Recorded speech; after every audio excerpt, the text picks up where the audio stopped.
Hola, un saludo de Argentina, soy Rosana Famularo y en la charla de hoy quiero compartir con ustedes una mirada histórica de la gestión de los centros educativos en el Río de la Plata. Y particularmente me voy a referir al caso del Instituto Nacional de Niñas Sordomudas de Buenos Aires en el siglo XX. Este año, el Instituto Nacional, con otro nombre, que es la Escuela Bilingüe Osvaldo Mañasco, cumple 120 años y está ligada a la historia del Río de la Plata, particularmente a la creación del Instituto de Sordomudos de Montevideo, pues un grupo de maestras uruguayas se formó en este instituto. Es interesante tener una mirada histórica porque la visión de lo que era la educación para la niñez sordomuda nos permite también tener información sobre distintos tipos de gestión. Entonces, el propósito de esta charla va a ser un análisis de la gestión en esta época absolutamente fundacional a partir de documentos escritos por autoridades del instituto, del reglamento oficial del instituto, de publicaciones de época y de la memoria fotográfica.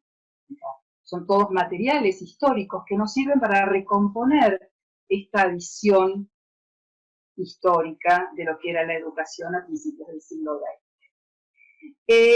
La educación de las niñas sordomudas en el Río de la Plata es todo un tema. Surge a partir del Instituto Nacional de Niños Sordomudos, el primer instituto que se crea en el Río de la Plata, después del Congreso Pedagógico de 1882, y surge como un departamento anexado al Instituto de Niños Sordomudos. De hecho, el instituto se decía de niños sordomudos porque no había una diferencia de género entre niños y niñas. Niños ya incluía a las niñas. Este instituto de niños sordomudos tenía un departamento que empieza a funcionar para las niñas recién en 1897. El instituto empieza a funcionar en el 86. Se crea en el 85 y se pone en funciones en el 86. A pedido de la directora de lo que sería después el Instituto de Niñas Sordomudas, se crea este instituto particular con una autonomía de gestión administrativa y educativa totalmente separada. Y también es interesante porque es la primera propuesta de género en el Río de la Plata. Hay tres personajes, siempre hay que buscar detrás de todo modelo de gestión quién está detrás y quién lleva a cabo esta gestión. Hay tres personajes que me gustaría recordar. Bartolomé Airolo, esta es la seña de Airolo, normalista, egresado del primer grupo del curso normal del Instituto Nacional de Niños Sordomudos y primer director argentino del Instituto Nacional de Niños Sordomudos. Con anterioridad estuvieron dos italianos al frente de esto. Otro personaje muy interesante, que particularmente también toca a Uruguay, porque era uruguaya, es María Ana Mascoter. La seña de Mascoter es esta por el peinado que tenía. También es normalista, ella se radica en Argentina, estudia la escuela normal para ser maestra, egresa también del Instituto Nacional de Niños Sordomudos en el curso normal de Niños Sordomudos, es maestra del instituto y es regente hacia fines del siglo XIX del instituto. Es interesante remarcar que tanto Airolo como Mascoter eran normalistas y esto va a marcar una diferencia con las anteriores o con los anteriores antecedentes que hubo de educación que no estuvieron a cargo de personas que fueron formadas como maestros, tanto en Argentina como en Uruguay. Y otro personaje acá, que es el que finalmente va a poner la firma para que esto se empiece a funcionar, el Instituto de Niñas, es Osvaldo Mañasco. Esta es la seña de Mañasco. Mañasco era en ese momento el ministro de Instrucción Pública y de Justicia. Es el que autoriza finalmente que se cree este Instituto Nacional de Niñas Sordomudas.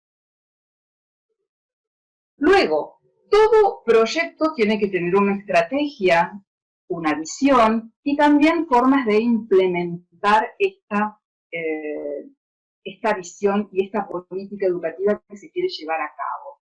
En el caso del instituto y a comienzos del siglo XX, hubo tres pilares. Uno de los pilares fue la no coeducación, es decir, en Argentina se eligió que los sexos estuvieran separados, varones por un lado, mujeres por otro. De hecho, eso explica por qué, y hasta muy adelantado el siglo XX, 1980 y largos, se juntan, o se permite en todo caso, la escuela mixta, cosa que no pasa en Uruguay, pero sí en Argentina, se separan los niños de las niñas. Y la explicación en ese momento era que era peligroso que estuvieran juntos, porque también se pensaba en, bueno, sordos van a tener más sordos, y es una forma de cierto modo, controlar la sordera o las causas de sordera. Por otro lado, había una visión muy marcada de lo que era la educación femenina que estaba orientada a la función posterior, la escuela preparaba para.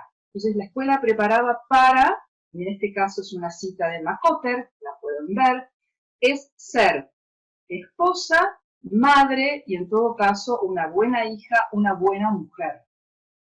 Y por otro lado también, y acá sí, en la parte académica, si queremos explicar, era una educación oralista, absolutamente. Tenemos como antecedente el Congreso de Milán de 1880, muchos países adoptan la metodología oral pura, los gestos, como se llamaban en ese momento a las lenguas de señas incipientes que se organizaban dentro de las comunidades, estaban absolutamente prohibidas del currículum, no existían.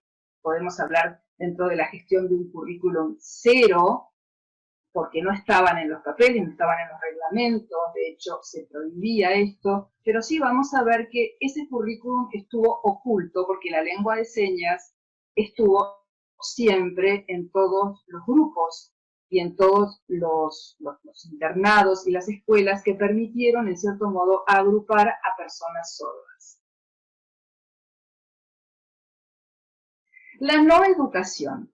Entonces, en Argentina tenemos 2 escuelas, 2 institutos, 2 escuelas de aplicación, que en ese momento eran escuelas normales, con 2 cursos normales donde se iban a formar maestros varones y maestras mujeres. Dentro de las maestras mujeres, como me refería anteriormente, aparecen los personajes uruguayos, con Brusoni a la cabeza, Ana Brusoni a la cabeza, pero eso es un tema de otra charla. Hay una currícula académica que van a compartir estos 2 institutos, que son iguales, pero hay una diferencia muy marcada, y aquí sí se va a marcar en la gestión, una diferenciación por género. Y más que nada, eso va a estar muy claro y muy evidente en los talleres de artes y oficios. Por otro lado, y puse una foto muy particular con alumnas y alumnos del Instituto de Niñas y de Niños, que como verán ya eran jóvenes, porque hasta más o menos 18, 19 años, por más que era una educación primaria, permanecían en la escuela, van a encontrar lugares o tercer lugares, que no eran ni en el Instituto de Varones ni en el Instituto de Mujeres, donde sí se iban a encontrar, iban a socializar, etcétera, que son los famosos clubes y las asociaciones de sordos. Una educación femenina, como dijimos, tenía un objetivo, estaba orientada a que las mujeres, las niñas, las adolescentes y después las jóvenes sean buenas y útiles para la sociedad y que se incorporen a la sociedad. Una visión de integración a la sociedad para, y en este momento lo leen en la segunda cita de otra de las profesoras del instituto, ser mujeres con una educación absolutamente doméstica, porque el lugar de la mujer en ese momento, y me permito recordar, no solamente para las mujeres sordas, sino también para las mujeres oyentes, era el hogar. Por eso era una educación doméstica.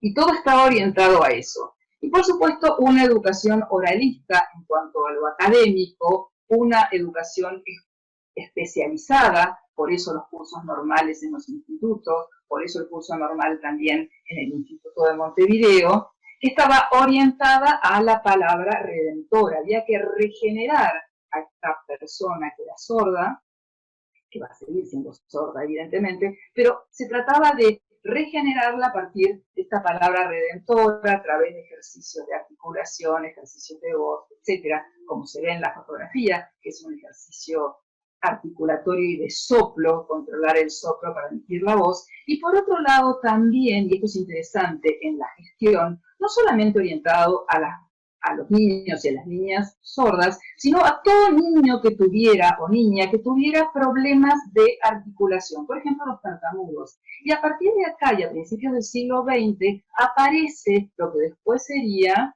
la Escuela de Fonoaudiología, con los primeros cursos de ortofonía que datan de 1905, que estaban incluidos a la gestión de este instituto.